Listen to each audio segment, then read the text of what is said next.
ನಮಸ್ತೆ ಸ್ನೇಹಿತರೆ. ನೋಡಿ, ನಾನು ನಮ್ಮ ಮನೆ ಹತ್ರ ಮನೆಯಿಂದ ಎಷ್ಟು ಹತ್ತಿರ ಜಿಂಕೆಗಳು ಬಂದು ಮೇಯ್ತಾ ಇರ್ತವೆ ನೋಡಿ, ಕಾಡಲ್ಲಿ ಮೆಂದ ಹಾಗೆ. ಇಲ್ಲೆಲ್ಲ ತುಂಬ ಸೊಪ್ಪು ಬೆಳೆದಿದೆ. ನಾನು ತೋಟದ ಕೆಲಸ ನಡೀತಾ ಇದೆ ಅನ್ನಲ್ಲ, ಹಾಗೆ ಎಲ್ಲರ ಮನೆಯಲ್ಲೂ ತೋಟದ ಕೆಲಸ ಮಾಡುವಾಗ ಈ ಥರ ಸೊಪ್ಪನ್ನೆಲ್ಲ ತೆಗಿತಾರೆ. ಆಮೇಲೆ ಅಷ್ಟು ಬರಲ್ವೇನೋ ಬಹುಶಃ, ಇದು ತೆಗಿಲಿಲ್ಲ ಇನ್ನು ಸೊಪ್ಪು. ನೋಡಿ, ಇಲ್ಲಿ ಬಾವಿ ಇದೆ, ಬಾವಿ ಹತ್ರನೇ ಎಷ್ಟು ಹತ್ತಿರ ಬಂದು ಮೇಯ್ತಾ ಇದ್ದಾವೆ ನೋಡಿ. ಅಲ್ಲೆಲ್ಲ ಕಾಣಿಸಲ್ಲ, ಇನ್ನೂ ಎಲ್ಲ ದೂರ ದೂರ ಅಲ್ಲಲ್ಲಿ ಚಿಕ್ಕ ಚಿಕ್ಕ ಆ ಸೊಪ್ಪಲ್ಲಿ ಕಾಣಿಸಲ್ಲ, ಅವು ತುಂಬ ಬರ್ತವೆ. ಒಬ್ಬರು ಸಿಸ್ಟರ್ ನಿನ್ನೆ ಕಾಮೆಂಟ್ ಮಾಡಿ ಹೇಳಿದ್ರು, ನೀವು ಹಳ್ಳಿಲಿರೋಕ್ಕೆ ತುಂಬ ಪುಣ್ಯ ಮಾಡಿದ್ರಿ, ಸಿಟಿಲೇನಿದೆ ಅಂತ. ಹೌದು ಅನಿಸುತ್ತೆ ಒಂದೊಂದು ಸಾರಿ, ಕೆಲವೊಂದು ವಿಷಯದಲ್ಲಿ ಹೌದು. ಯಾಕೆಂದರೆ ಈ ಥರ ನೋಡಿ, ಇವನ್ನೆಲ್ಲ ನೋಡಿದ್ರೆ ಖುಷಿಯಾಗುತ್ತೆ. ಪ್ರಾಣಿಗಳು, ಪಕ್ಷಿಗಳು ಬೇರೆ ಬೇರೆ ಥರ. ವಾತಾವರಣ ಚೆನ್ನಾಗಿರುತ್ತೆ, ನೀರು ಚೆನ್ನಾಗಿರುತ್ತೆ, ಮತ್ತು ಶುದ್ಧ ನೀರು ಸಿಗುತ್ತೆ, ಮತ್ತು ವೆಹಿಕಲ್ ಎಲ್ಲ ಇರಲ್ಲ, ಹಾಗಾಗಿ ಇದು ವಾತಾವರಣ ಎಲ್ಲ ಚೆನ್ನಾಗಿರುತ್ತೆ. ನಮಗೆ ಗಾಳಿ ನೀರು ಎಲ್ಲ ಶುದ್ಧ ಸಿಗುತ್ತೆ. ಸ್ವಲ್ಪ ಕಷ್ಟವೂ ಇದೆ ಹಳ್ಳಿ ಜೀವನ ಅಂದರೆ. ಸ್ವಲ್ಪ ಸಿಟಿಗಿಂತ ಇಲ್ಲಿ ಸ್ವಲ್ಪ ಕಷ್ಟ ಆಗುತ್ತೆ ಕೆಲವೊಂದು ಸಿಟಿಯಲ್ಲೇ ಚೆನ್ನಾಗಿರುತ್ತೆ, ಕೆಲವೊಂದು ಹಳ್ಳಿಯಲ್ಲಿ ಚೆನ್ನಾಗಿರುತ್ತೆ. ಆದರೆ ಆರೋಗ್ಯದ ದೃಷ್ಟಿಯಿಂದ ನೋಡಿದ್ರೆ ಹಳ್ಳಿನೇ ಚೆನ್ನಾಗಿರುತ್ತೆ. ಮತ್ತು ಹಳ್ಳಿ ಅಂದರೆ ಎಲ್ಲ ಕಡೆಯೂ ಈ ಥರ ಎಲ್ಲ ಇರಲ್ಲ, ನಮ್ಮ ಸೈಡ್ ಕಡೆ ಹೀಗೆ ಬೇರೆ. ಅದಕ್ಕೆ ನಾನು ನನ್ನ ಚಾನಲ್ಗೆ ನಮ್ಮ ಹಳ್ಳಿ ಜೀವನ ಅಂತ ಹೆಸರಿಟ್ಟಿದ್ದು. ಯಾಕೆಂದರೆ ಹಳ್ಳಿ ಜೀವನ ಅಂದರೆ ನೀವೇನು ಹಳ್ಳಿ ಜೀವನ ಅಂತ ಹೆಸರಿಟ್ಕೊಂಡಿದ್ದೀರಾ, ನಿಮ್ಮ ಚಾನಲಲ್ಲಿ ಬೇರೆ ಬೇರೆ ಥರ. ಅಂದರೆ ಹಳ್ಳಿ ಅಂದರೆ ಇವಾಗಿನ ತುಂಬ ಹಳ್ಳಿ ಥರ ಇರಲ್ಲ ಅಲ್ವಾ. ಇವಾಗ ಹಳ್ಳಿನೂ ಸ್ವಲ್ಪ ಚೇಂಜ್ ಆಗಿದೆ, ಮೊದಲಿನ ಥರ ಇರಲಿಲ್ಲ. ನಾವೆಲ್ಲ ಸ್ಕೂಲ್ಗೆ ಹೋಗುವಾಗ ನಡ್ಕೊಂಡು ಹೋಗಬೇಕಿತ್ತು, ಇವಾಗ ಹಾಗಲ್ಲ, ಸ್ವಲ್ಪ ದೂರ ನಡೀತಾರೆ, ಆಮೇಲೆ ಬಸ್ ಬರುತ್ತೆ ಹಾಗೆ. ನೋಡಿ, ನಮ್ಮನೆ ಈ ಥರ ವಾತಾವರಣಗಳು ಸ್ವಲ್ಪ ತುಂಬ ಇಷ್ಟ ಆಗುತ್ತೆ. ಸಿಟಿಗೆ ಅಂದ್ಕೊಂಡ್ರೆ ಇದೆ, ಆ ಸಿಟಿಲಿರೋರಿಗೆ ತುಂಬ ಇಷ್ಟ ಆಗ್ಬೋದು.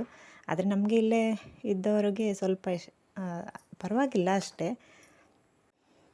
ಮತ್ತು ಜಿಂಕೆಗಳು ಮತ್ತು ಇಲ್ಲಿರೋ ನಮಗೆ ಇಷ್ಟ, ಜಿಂಕೆ ನವಿಲೆಲ್ಲ ಬಂದರೆ ತುಂಬ ಇಷ್ಟ ಆಗುತ್ತೆ ನೋಡೋಕ್ಕೆ ಎಲ್ಲ. ನಾವು ಮಾಮೂಲಿ ಇದು ಬೇರೆ ಬೇರೆ ದಿನ ಬಂದಿದ್ದು, ನಾನು ಇದು ಮಾಡಿದ್ದು, ವೀಡಿಯೋ ಮಾಡಿದ್ದು ಹಾಕಿದ್ದು. ಒಂದೇ ದಿನ ಬಂದಿದ್ದಲ್ಲ ಇದು, ಬೇರೆ ಬೇರೆದು ಕ್ಲಿಪ್ ಹಾಕಿದ್ದೀನಿ.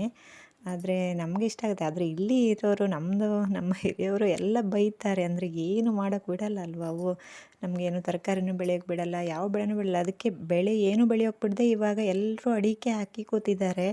ಮತ್ತೇನು ಮಾಡ್ಲಿಕ್ಕೆ ಬಿಡೋದಿಲ್ಲ ಇವರು. ಅಡಿಕೆ ಗಿಡ ಒಂದು ತಿನ್ನಲ್ಲ, ಮತ್ತೆಲ್ಲ ತಿಂತಾರೆ. ಅದಕ್ಕೆ ಈ ಬೆಳೆ ಎಲ್ಲ ತಿನ್ನುವಾಗ ತುಂಬ ಬೇಜಾರಾಗುತ್ತೆ ಎಲ್ರಿಗೂ. ಕಷ್ಟಪಟ್ಟು ಮಾಡೋದಲ್ವ, ಅದೇನೂ ಇಲ್ಲ ಮಾಡ್ತಾರೆ, ಎಲ್ಲ ತಿನ್ಕೊಂಡು ಹೋಗ್ತವೆ. ರಾತ್ರಿ ಬಂದು ಫುಲ್ ಎಲ್ಲ ತಿಂದು ಹೋಗ್ತವೆ. ಯಾವ ಬೇಲಿ, ಕರೆಂಟ್, ಐಬೆಕ್ಸ್ ಯಾವ ಬೇಲಿ ಮಾಡಿದ್ರು, ಯಾವುದು ಬೇಲಿ ಬೇಕಾದರೂ ಹಾರಿ ಬರ್ತಾರೆ ಇವರು.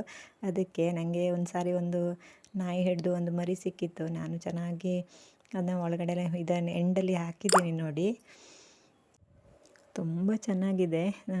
ಎಂಡ್ವರೆಗೆ ನೋಡಿ ಈ ವಿಡಿಯೋ, ಆವಾಗ ನಿಮಗೆ ಗೊತ್ತಾಗುತ್ತೆ ಎಷ್ಟು ಖುಷಿಯಾಗುತ್ತೆ ಅಂತ. ಆದರೆ ನನಗೆ ಎಲ್ಲ ಬೈತಾಯಿದ್ರು ಅದನ್ನ ನೋಡಿ, ನಿನಗೆ ಅವು ತೊಂದರೆ ಕೊಡೋದು ನೋಡಿ. ಅಂದರೆ ಮತ್ತು ಪ್ರಾಣಿಗಳಿಗೆಲ್ಲ ತುಂಬ ಹುಷಾರಾಗಿರಬೇಕು. ಮತ್ತು ಕೆಲವರು ಭಯಪಡಿಸ್ತಾರೆ, ಈ ಥರ ವಿಡಿಯೋ ಎಲ್ಲ ಮಾಡಿ ಹಾಕಬಾರ್ದು, ಪರ್ಮಿಷನ್ ತಗೋಬೇಕು ಹಾಗೆ ಹೀಗೆ ಅಂತ. ನಾನೇನು ಅವಕ್ಕೆ ತೊಂದರೆ ಕೊಡ್ತಾ ಇಲ್ಲ, ಭಯ ಪಡೋಕ್ಕೆ.